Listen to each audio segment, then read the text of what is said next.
Hello, this is Brave Sir Robin coming to you from Parts Unknown.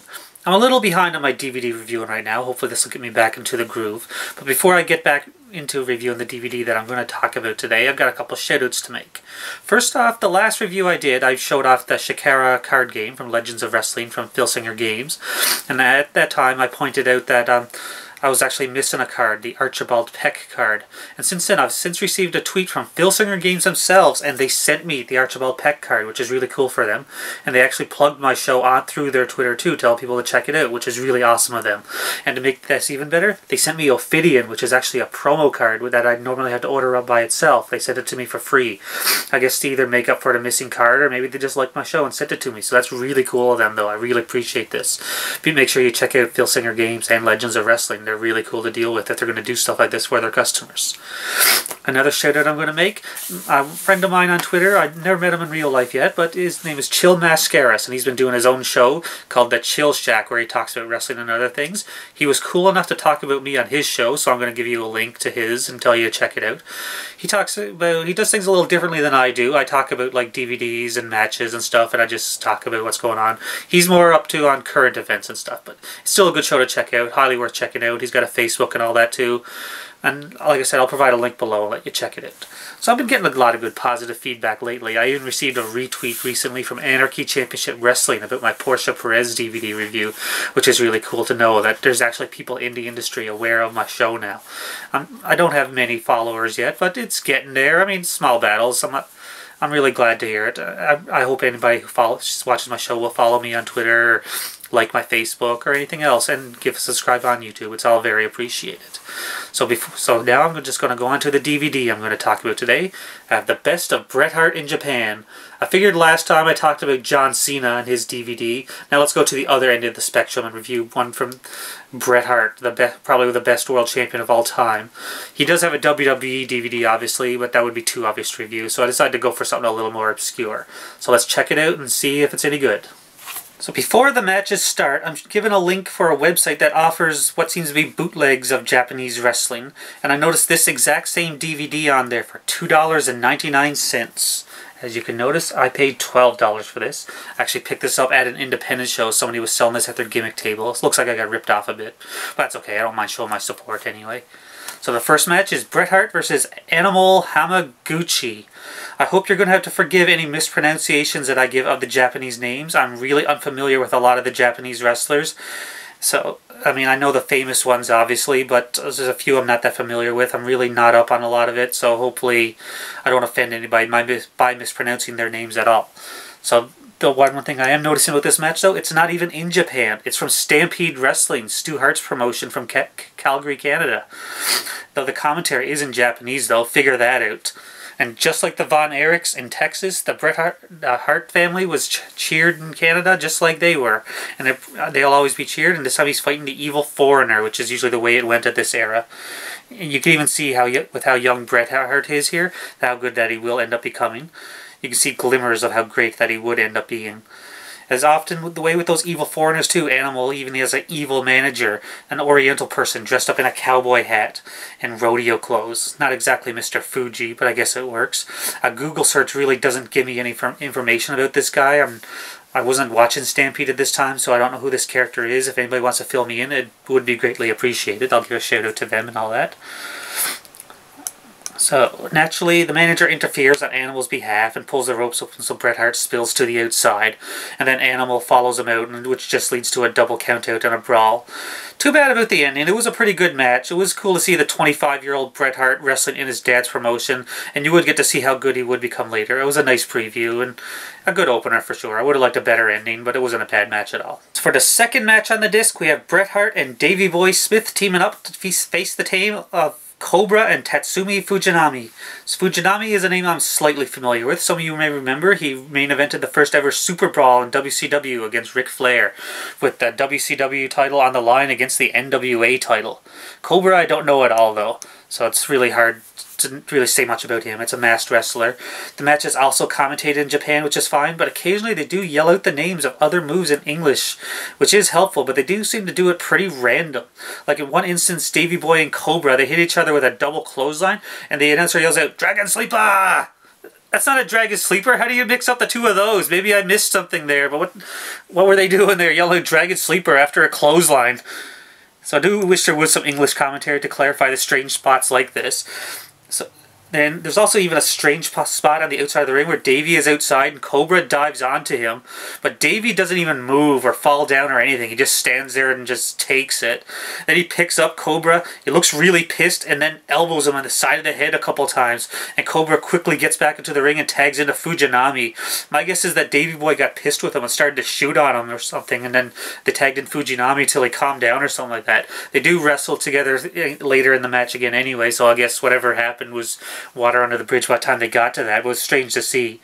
Just making it look really stiff too. Maybe that's just something that's commonplace in Japan, so they just do that anyway. So maybe I'm just looking too much into it, but it did stand out to me and look kind of strange. They end up back in the ring together and work together just fine. Davey seems to spend most of the time in this match, actually.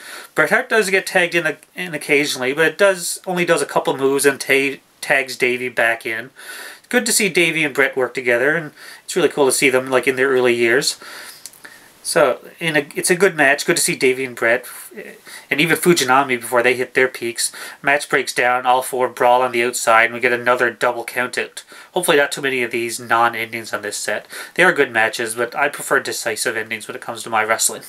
Now back to another singles match. We have Bret Hart versus Shunji Takano. That's a guy I sadly don't know anything about. Even Google tells me nothing about him when I search for him to try to find out some information about the guy. Of course we get another excellent technical match for Bret Hart. Sorry if I sound like a broken record describing every Bret Hart match like this, but he is one of my all-time favorites, and probably my personal favorite of all time in my opinion.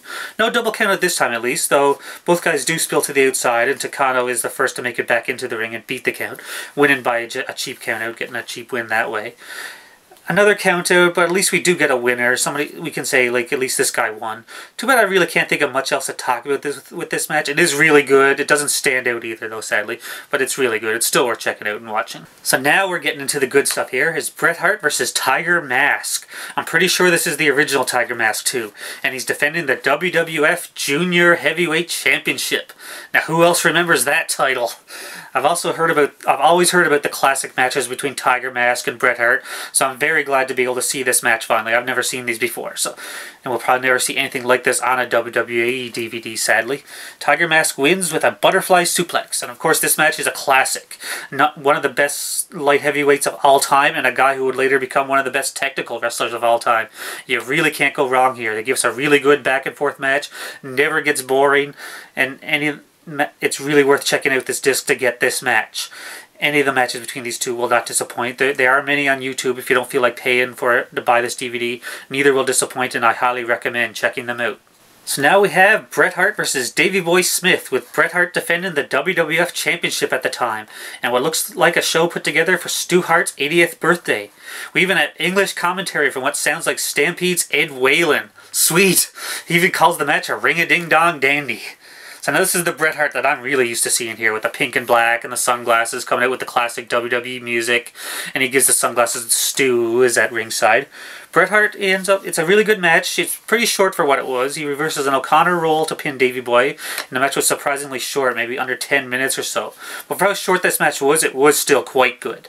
I'd still say the match the two had at Wembley Stadium for SummerSlam, or even the In Your House match where they main evented together, were better matches than this, but this is still worth checking out.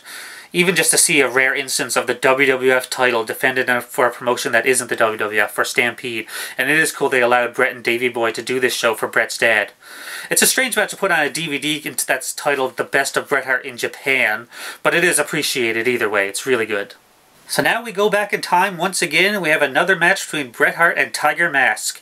And as good as the previous match was, this match is still a pleasure to watch, and both guys pull off some very unique moves that show just how ahead of his time Tiger Mask really was.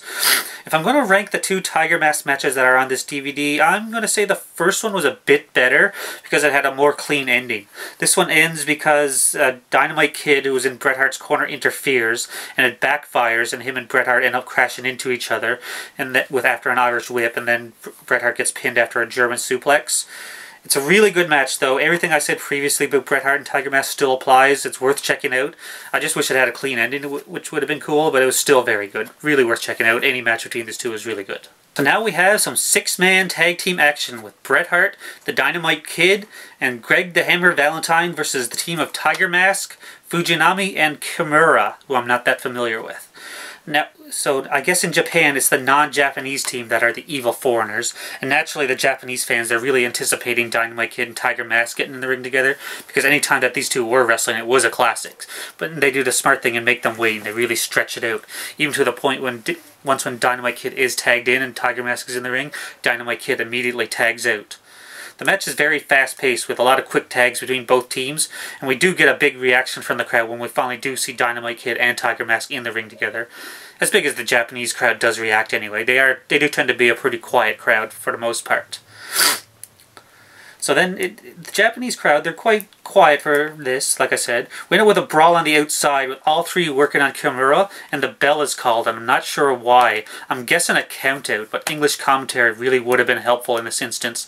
And I get even more confused when the match does continue, even after the bell. Maybe the match was 2 out of 3 falls. Who knew? Nobody said so, not that I know of anyway, because the commentary is not in English.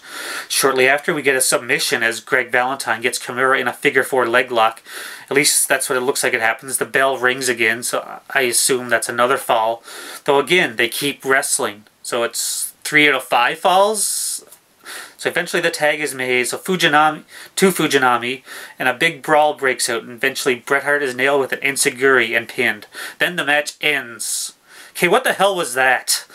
Confusion aside, the match is still decent, but I'm going to need somebody who's more familiar with the rules of Japanese wrestling to fill me in on what just happened. I was really confused by that. I mean, the one team gets 2 falls on the other team only pins the other team once, and then the match ends and wins. I really don't get it. Somebody's going to have to let me know what happened here. For the last match on the disc, we have Bret Hart versus the second Tiger Mask, which is played by the legendary Mitsuharu Misawa.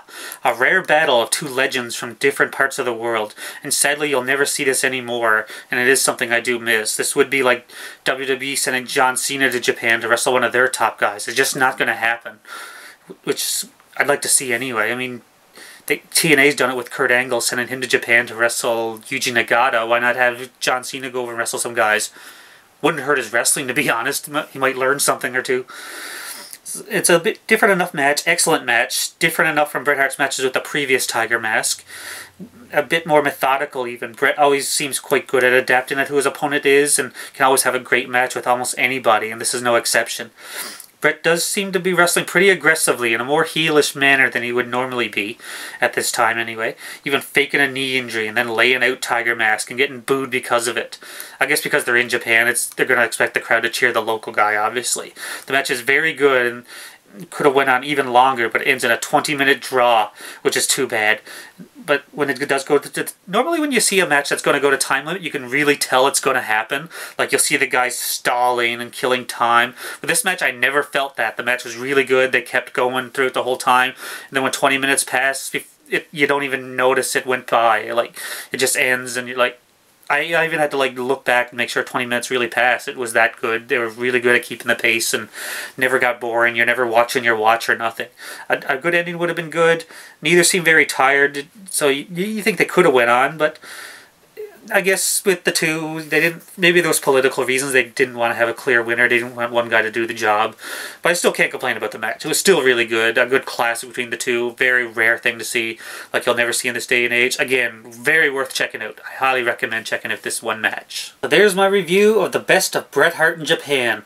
A very good disc. A little cheaply done. I mean, I paid what I paid for it, but look at the production values here. This is what they gave me.